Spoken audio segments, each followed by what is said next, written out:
व्यवस्था विवरण 8 के 18 में परमेश्वर का वचन हमें याद दिलाता है, तू अपने परमेश्वर यहोवा को स्मरण रखना, क्योंकि वही तुझे धन संपत्ति प्राप्त करने का सामर्थ्य देता है।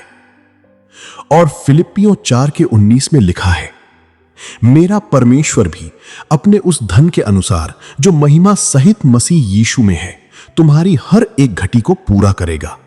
सबको जय मसीह की।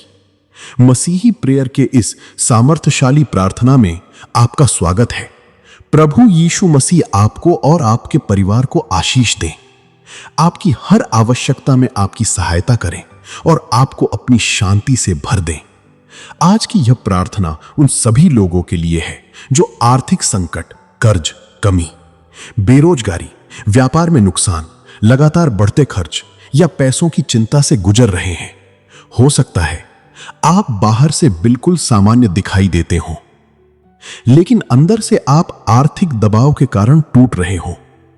शायद आपने परमेश्वर से बार बार कहा है, प्रभु मुझे इस आर्थिक संकट से बाहर निकालिए। शायद आप लंबे समय से कर्ज चुकाने के लिए प्रार्थना कर रहे हैं। शायद आपने बहुत मेहनत की है, लेकिन फिर भी आपकी आर्थिक स्थिति नहीं बदल रही। आज इस प्रार्थना को केवल सुनिए मत, विश्वास के साथ इसमें शामिल होइए। अपनी आर्थिक परिस्थिति को कुछ समय के लिए प्रभु के चरणों में रख दीजिए, और जब हम आगे घोषणाएं करेंगे तब आप भी उन्हें विश्वास से अपने जीवन पर बोलिए, क्योंकि आपकी वर्तमान आर्थिक स्थिति आपके भविष्य का अंतिम फैसला नहीं है।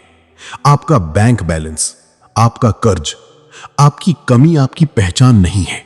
आपकी पहचान यह है कि आप परमेश्वर की संतान हैं और आपका भरोसा उस परमेश्वर पर है जो आपकी जरूरतों को जानते हैं।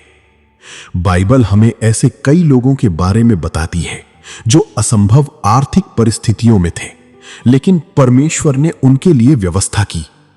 एक राजा 17 में हम एक ऐसी विधवा को देखते हैं जिसके पास इतना ही आटा और तेल बचा था कि वह अपने और अपने पुत्र के लिए अंतिम भोजन तैयार कर सके। मानवीय दृष्टि से सब कुछ समाप्त होने वाला था, लेकिन जहां मनुष्य को समाप्ति दिखाई दे रही थी, वहां परमेश्वर ने व्यवस्था का मार्ग तैयार किया। उस विधवा के घर में आटे का घड़ा खाली नहीं हुआ और तेल का पात्र घटा नहीं। इस घटना से हमें यह सीख मिलती है कि हमारी वर्तमान कमी परमेश्वर की सामर्थ की सीमा नहीं है। हम फिलिप्पियों 4 के 19 में देखते हैं कि परमेश्वर हमारी हर एक घटी को पूरा करने में सक्षम है। इसका अर्थ यह नहीं कि हमें आलस्य करना है या बिना बुद्धि के खर्च करना है।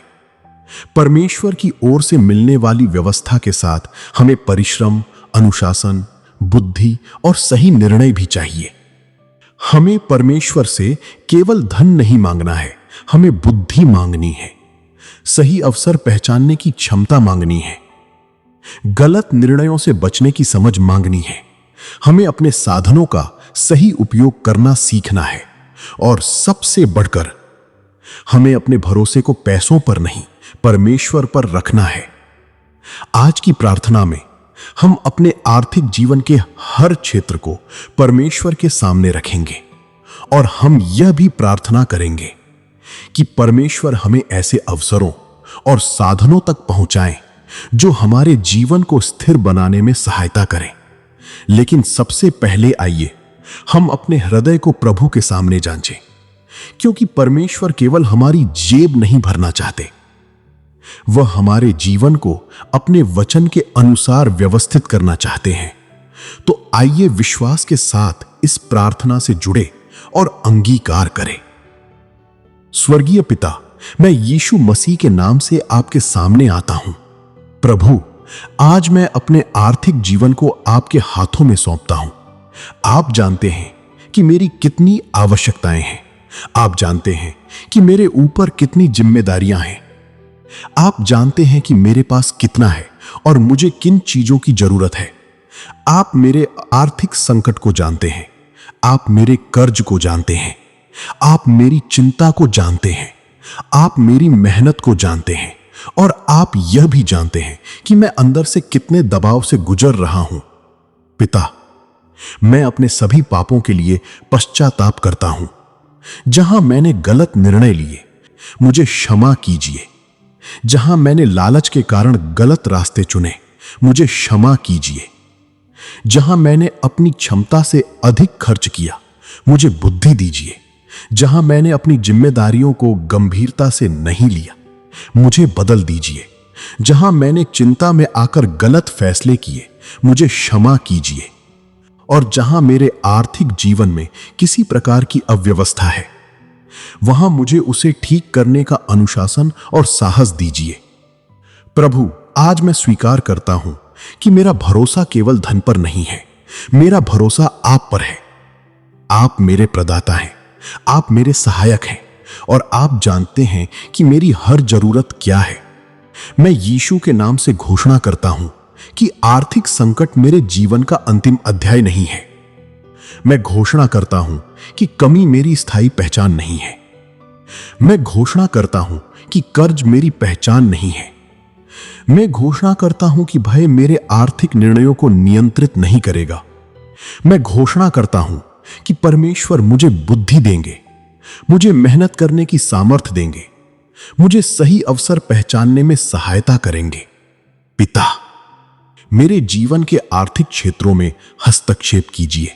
मैं अपने कर्ज से बाहर आने के लिए आपसे मार्गदर्शन चाहता हूं। मेरे ऊपर जो भी कर्ज है, उसके लिए मुझे सही योजना बनाने की बुद्धि दीजिए।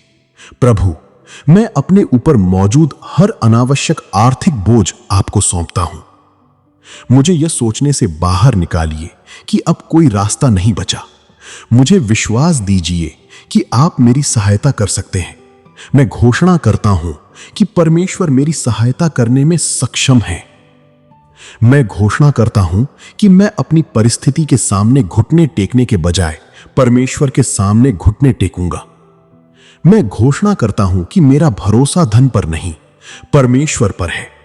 पिता परमेश्वर, मुझे अपने खर्चों को समझने की बुद्धि दीजिए। पिता परमेश्वर, जहां मेरे जीवन में लंबे समय से कमी है, वहां मुझे सही रास्ता दिखाइए। जहां बहुत समय से नौकरी नहीं है, वहां अवसर का मार्ग खोलिए। जहां व्यापार में लगातार नुकसान है, वहां ज्ञान और रणनीति दीजिए। जहां परिवार आर्थिक तनाव में है, वहां एकता और शांति दीजिए। प्रभु, मैं आज अपना आर्थिक जीवन आपके चरणों में रखता हूं। यीशु मसीह के नाम से मैं अपने आर्थिक भविष्य के ऊपर शैतान की हर योजना को नष्ट करता हूं। मैं घोषणा करता हूं कि मेरी कहानी आज की स्थिति पर समाप्त नहीं होती। परमेश्वर मेरे जीवन में अभी भी कार्य कर सकते हैं। प्रभु यीशु, मैं आपका धन्यवाद करता हूं। मेरी हर आवश्यकता को जानने के लिए धन्यवाद। मेरे जीवन की हर कमी को देखने के लिए धन्यवाद। मेरी हर चिंता को सुनने के लिए धन्यवाद। पिता, मेरी प्रार्थना को अपने पुत्र यीशु मसीह के नाम में स्वीकार कीजिए। मेरे जीवन, मेरे परिवार, मेरे काम और मेरी आवश्यकताओं पर अपनी शांति बनाए रखिए। मैं विश्वास के साथ अपने भविष्य को आपके हाथों में सौंपता हूं। यीशु मसीह के शक्तिशाली नाम में मैं प्रार्थना करता हूं। आमीन। परमेश्वर के लोगों, यदि आप आर्थिक संकट से गुजर रहे हैं तो आज निराश मत होइए, लेकिन साथ ही केवल चमत्कार की प्रतीक्षा करके बैठिए मत। प्रार्थना कीजिए और परमेश्वर से बुद्धि मांगिए। अपने खर्चों को देखिए, अपनी प्राथमिकताओं को व्यवस्थित कीजिए। गलत आर्थिक निर्णयों को पहचानिए।